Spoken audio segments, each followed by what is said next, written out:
राज्य के प्रादुर्भाव को लेकर विभिन्न प्रकार के सिद्धांत प्रचलित रहे हैं, जैसे राज्य की उत्पत्ति का दैवीय सिद्धांत, शक्ति सिद्धांत, सामाजिक समझौता सिद्धांत, विकासवादी सिद्धांत।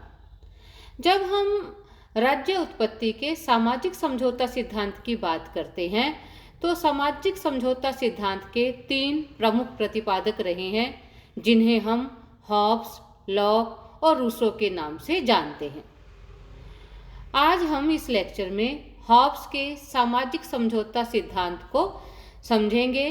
हॉब्स ने सामाजिक समझौता सिद्धांत के आधार पर बताया है कि राज्य की उत्पत्ति कैसे हुई है।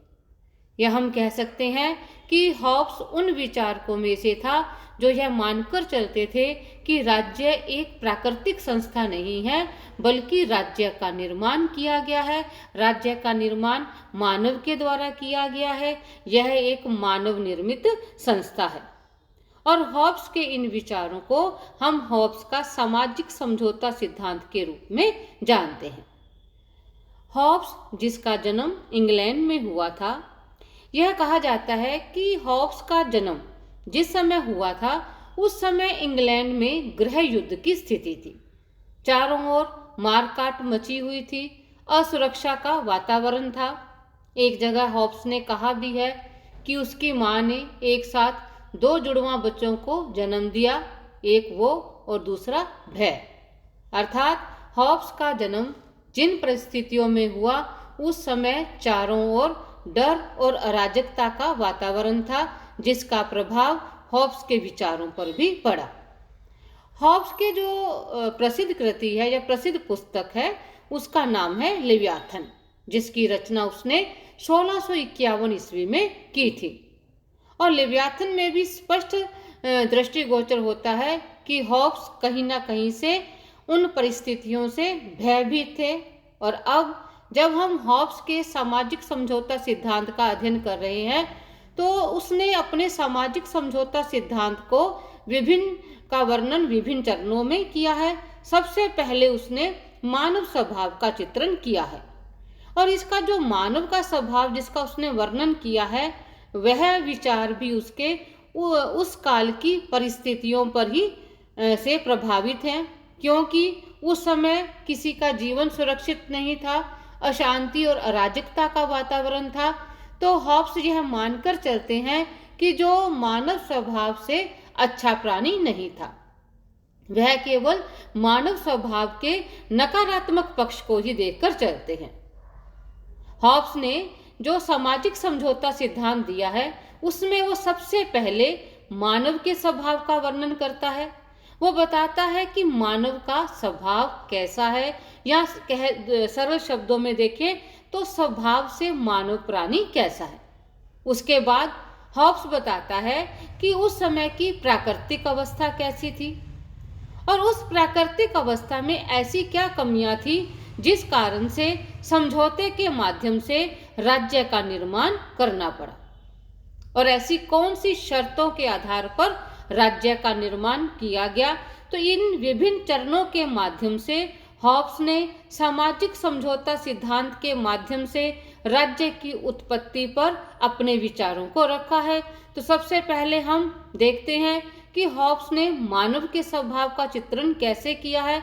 जैसा कि मैंने अभी आपको बताया कि हॉब्स मानकर चलता है कि उस समय अराजकता और अशांति थी, तो उस समय का प्रभाव हॉब्स के विचारों पर पड़ा। और हॉब्स क्या कहता है कि मानव कैसा है? मानव एक स्वार्थी प्राणी है, वो एक डरपोक प्राणी है जो हमेशा डरा रहता है। वो जो भी कार्य करता है वो स्वार्थ से प्रभावित होकर करता है।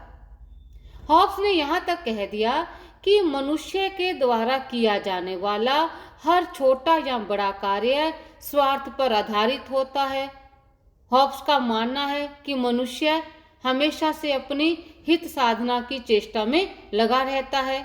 अपने स्वार्थ के लिए वह निरंतर लड़ाई झगड़ा करता रहता है, और उसका मुख्य उद्देश्य अपने यश और शक्ति को बढ़ाना है। और यह तब तक वह कार्य करता रहता है जब तक उसकी मृत्यु नहीं हो जाती। तो हॉब्स के अनुसार मानव स्वभाव से डरपोक, स्वार्थी ईर्ष्यालु और भयभीत रहने वाला प्राणी है।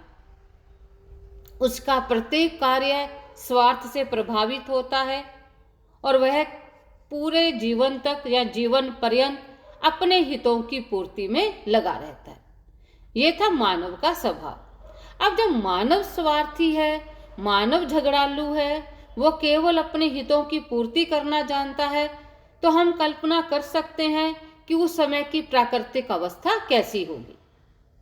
प्राकृतिक अवस्था से अभिप्राय उस अवस्था से है जब राज्य का प्रादुर्भाव नहीं हुआ था, या हम कह सकते हैं जब राज्य नामक संस्था का निर्माण नहीं हुआ था। हम मानकर चलते हैं कि राज्य से पहले मनुष्य आदिम युग में रहता था, आदिवासियों की तरह अपना जीवन व्यतीत करता था जंगलों में। तो हॉब्स ने भी कुछ ऐसी ही कल्पना की है। हॉब्स का मानना है कि जो राज्य की उत्पत्ति से पहले की अवस्था है वह प्राकृतिक अवस्था है, और उस प्राकृतिक अवस्था में कैसी थी, जैसा मानव का स्वभाव था। अब मानव का स्वभाव कैसा था? वो झगड़ालू और स्वार्थी था। क्योंकि मानव झगड़ालू और स्वार्थी था, तो हॉब्स मानकर चलता है कि उस समय की प्राकृतिक अवस्था प्रत्येक के साथ संघर्ष की अवस्था थी। यह आपको ध्यान में रखना है कि हॉब्स प्राकृतिक अवस्था को कैसा मानकर चलता है।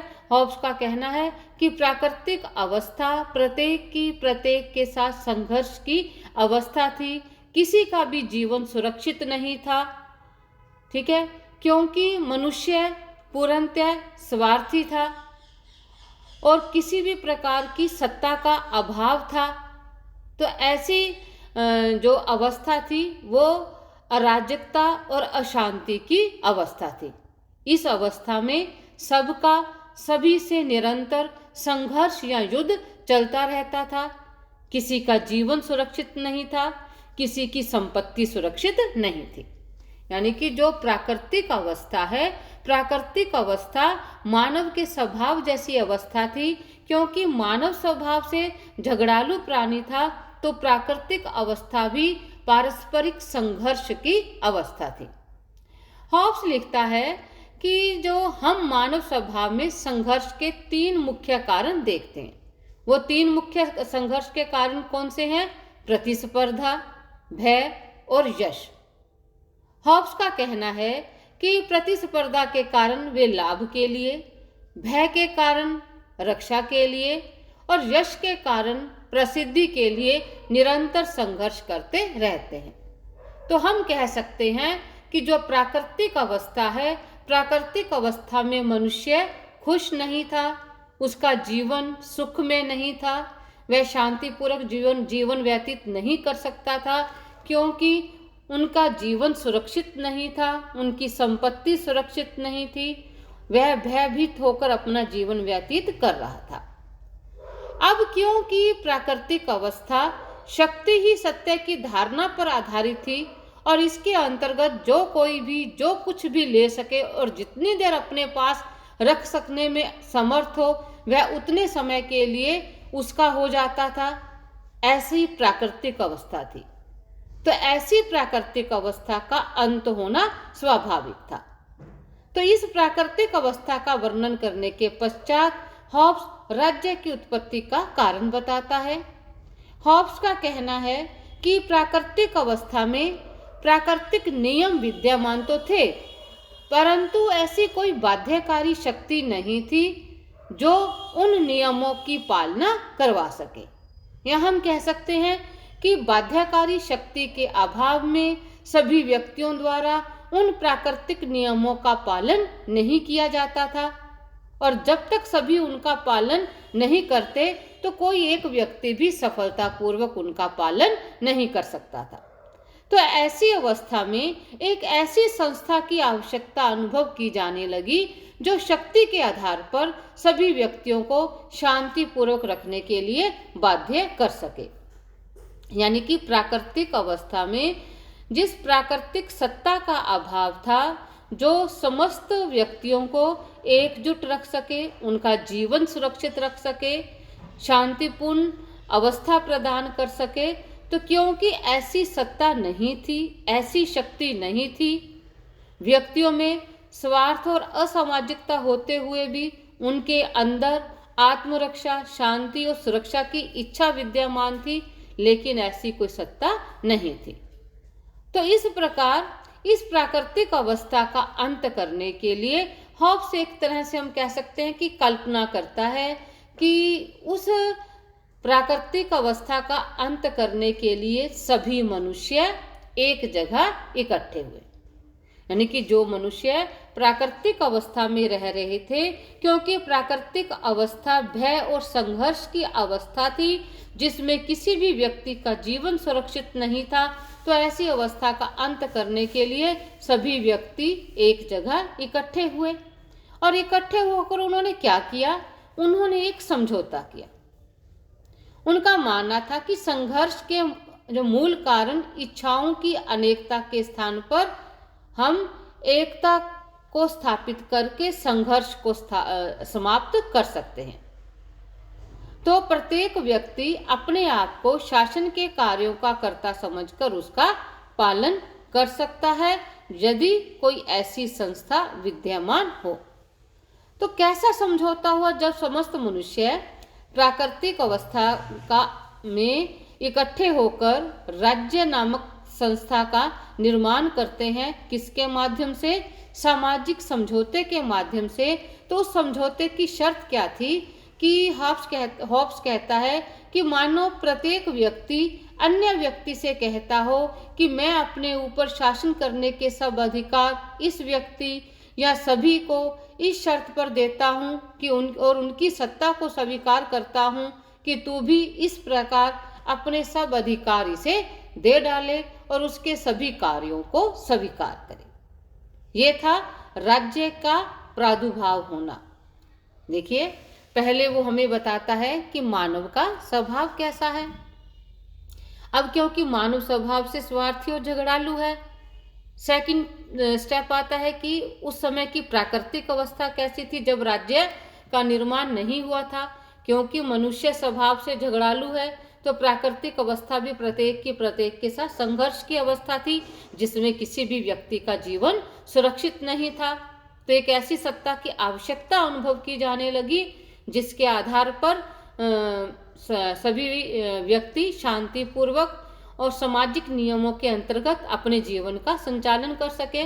तो उन्होंने एक समझौता किया, और वो समझौता क्या था? यह कोटेशन आपको याद रखनी है कि मैं अपने ऊपर शासन करने के सब अधिकार इस व्यक्ति या सभी को। अब यह स्पष्ट नहीं करता कि उसने शासक के रूप में एक व्यक्ति को समस्त सत्ता सौंपी है या फिर उन्होंने व्यक्तियों के समूह को।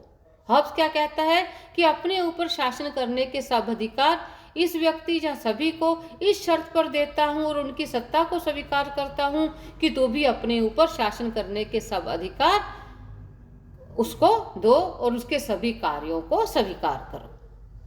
तो ये था उसका एक संप्रभु राज्य। उसके संप्रभुता के स्वरूप को कुछ और अधिक सरल तरीके से हम समझने का प्रयास करेंगे कि हॉब्स जिस ढंग से राज्य का निर्माण करता है, ऐसा प्रतीत होता है कि हॉब्स राज्य को अपरिमित, असीमित संप्रभुता प्रदान करता है। जो संप्रभु शासक है उसके पास समस्त सत्ता है, वो समस्त विधियों का स्रोत है। उसके द्वारा निर्मित विधियों का पालन प्रजा के द्वारा किया जाना अनिवार्य होगा, क्योंकि जब प्रजा अपने ऊपर शासन करने का अधिकार संप्रभु को सौंपती है तो बदले में किसी भी प्रकार की डिमांड या मांग नहीं करती। वह केवल यह कहती है कि मैंने अपने ऊपर शासन करने का अधिकार इस शर्त पर इस व्यक्ति या सभी को सौंप दिया है कि आप भी अपने ऊपर शासन करने का समस्त अधिकार इसे सौंप दें। इससे स्पष्ट है कि हॉब्स का संप्रभु एक तरह से निरंकुश संप्रभु है, जो असीमित शक्तियों का प्रयोग करता है। समस्त प्रकार के विधियों का निर्माण भी उस संप्रभु के द्वारा किया जाएगा, और संप्रभु शासक के समक्ष व्यक्ति के कोई अधिकार नहीं है। वह जो चाहे अधिकार प्रजा को दे सकता है और उन्हें जब चाहे उसे छीन सकता है। चाहे वो भाषण की स्वतंत्रता हो या अन्य अधिकार हो। हॉब्स का मत है कि वो सब देने वाला कौन है? संप्रभु है। इस संबंध में हॉब्स का तर्क है कि संप्रभु के द्वारा ही मानव समाज में शांति स्थापित की जा सकती है। तो एक तरह से हम कह सकते हैं कि वो संप्रभु को समस्त शक्तियां प्रदान कर देता है, यहाँ तक कि जो संपत्ति का स्वामी है वो भी संप्रभु है। संप्रभु अपनी इच्छा से कोई टैक्स लगा सकता है, प्रजा की संपत्ति को भी वापस ले सकता है। ठीक है, वो आंतरिक क्षेत्र में और अंतर्राष्ट्रीय क्षेत्र में भी पूर्ण रूप से स्वतंत्र है। वह जब चाहे युद्ध की घोषणा कर सकता है या शांति और संधि की स्थापना कर सकता है। तो ये था हॉब्स का संप्रभु, जिसकी उत्पत्ति सामाजिक समझौते सिद्धांत के माध्यम से हुई है। और जब हम हॉब्स के सामाजिक समझौते सिद्धांत का अध्ययन करते हैं तो इसमें बहुत सी कमियां हमें नजर आती हैं और उसकी कटु आलोचना भी हुई है। सबसे प्रमुख आलोचना तो यही है कि हॉब्स जो कल्पना करता है कि प्राकृतिक अवस्था ऐसी होगी, वो केवल कल्पना ही है, उसके पीछे किसी भी प्रकार का कोई वैज्ञानिक सत्य नहीं है। और जब वो मानव स्वभाव का वर्णन करता है तो मानव के स्वभाव के केवल एक ही पक्ष का वर्णन करता है और वो पक्ष है नकारात्मक। आज भी हम यदि मानव समाज में रह रहे हैं, मानव के स्वभाव को देखते हैं तो ठीक है, उसमें कुछ स्वार्थी और झगड़ालू मनुष्य भी हैं, लेकिन ऐसे मनुष्यों की भी कमी नहीं है जो दूसरों की भलाई के लिए अपनी जान तक को भी दांव पे लगा देते हैं। तो इसके सामाजिक समझौते सिद्धांत की एक कमी है, बहुत बड़ी कमी है, कि उसने मानव स्वभाव के केवल नकारात्मक पक्ष का वर्णन किया है, उसके सकारात्मक पक्ष को देखने की कोशिश नहीं की है। और अंत में जब वो राज्य का निर्माण करता है तो एक तरफ तो वो कह रहा है कि जो मानव है वो स्वार्थी और झगड़ालू है, तो ये कल्पना करना मुश्किल है कि ऐसे स्वार्थी मनुष्य ने अपने ऊपर शासन करने की समझ शक्ति किसी ऐसे संप्रभु को कैसे सौंप दी है। वहां वो उसका स्वार्थ कहाँ गया? वो झगड़ालू था तो उसने राज्य का निर्माण कैसे कर दिया? चलो मान लेते हैं राज्य का निर्माण हो गया है, तो वो अपने सामाजिक समझौता सिद्धांत के माध्यम से एक निरंकुश राज्य का समर्थन करता है, जिस आधार पर हम हॉब्स के सामाजिक समझौते सिद्धांत को पूर्णतः स्वीकार नहीं कर सकते। धन्यवाद।